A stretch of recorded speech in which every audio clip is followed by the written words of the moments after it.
Well, so coming to the design of trapezoidal footing, trapezoidal combined footing. So let's say there are two column loads. This is W1 and this is W2 at a center to center distance of say small l. So this column size may be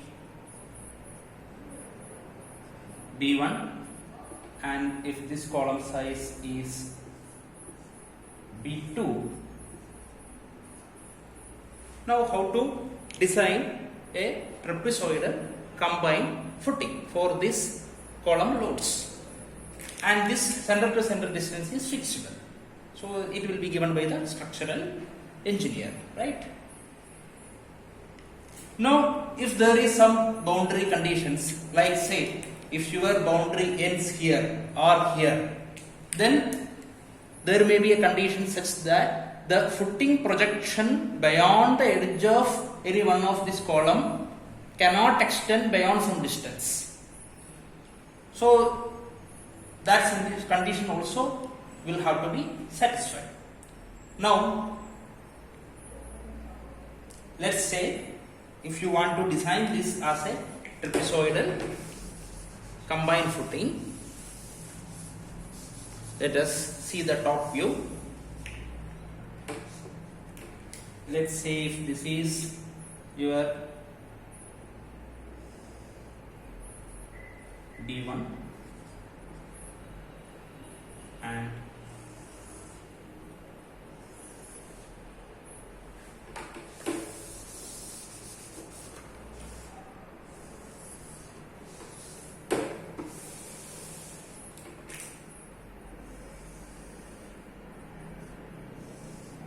this is your B2,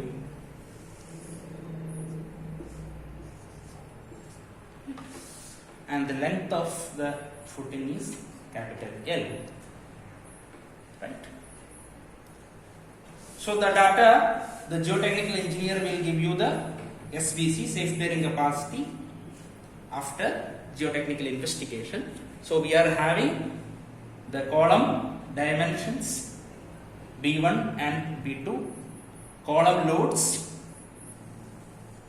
W1 and W2, column loads W1 and W2, right? You have W1 and W2, and you have the center to center distance between the columns. Now you have to arrive at B1, B2 and L. Geotechnical design already we have seen in previous class, so let us quickly go through it. So now your area of the foundation required will be W1 plus W2 plus weight of the footing, which is 10% of the total column loads, divided by SBC. It has to be area of the trapezoid, that is L by 2 into B1 plus B2. So this condition has to be satisfied. Now say if this is your X bar, if X bar is the distance from the heavier column, from the center of the heavier column to the center of gravity,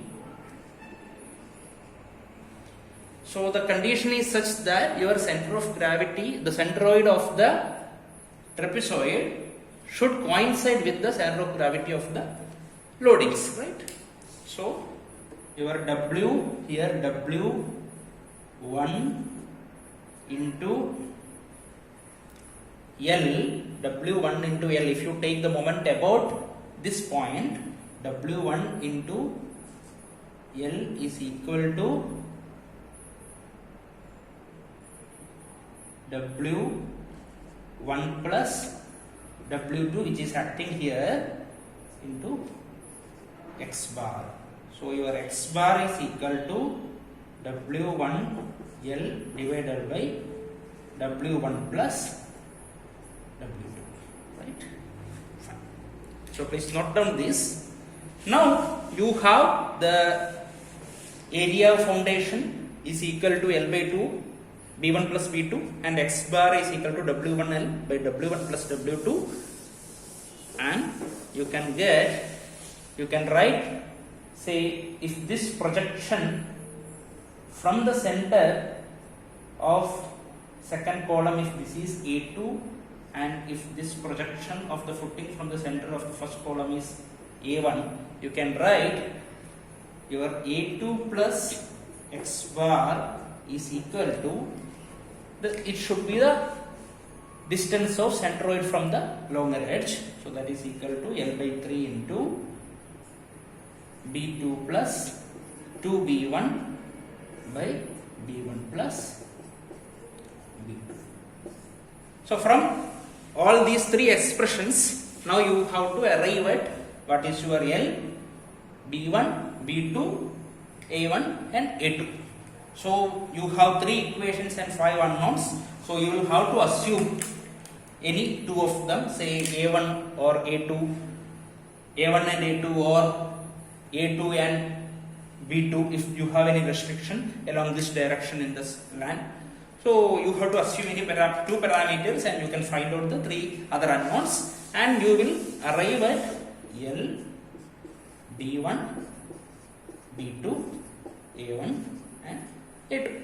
Now we have all these values.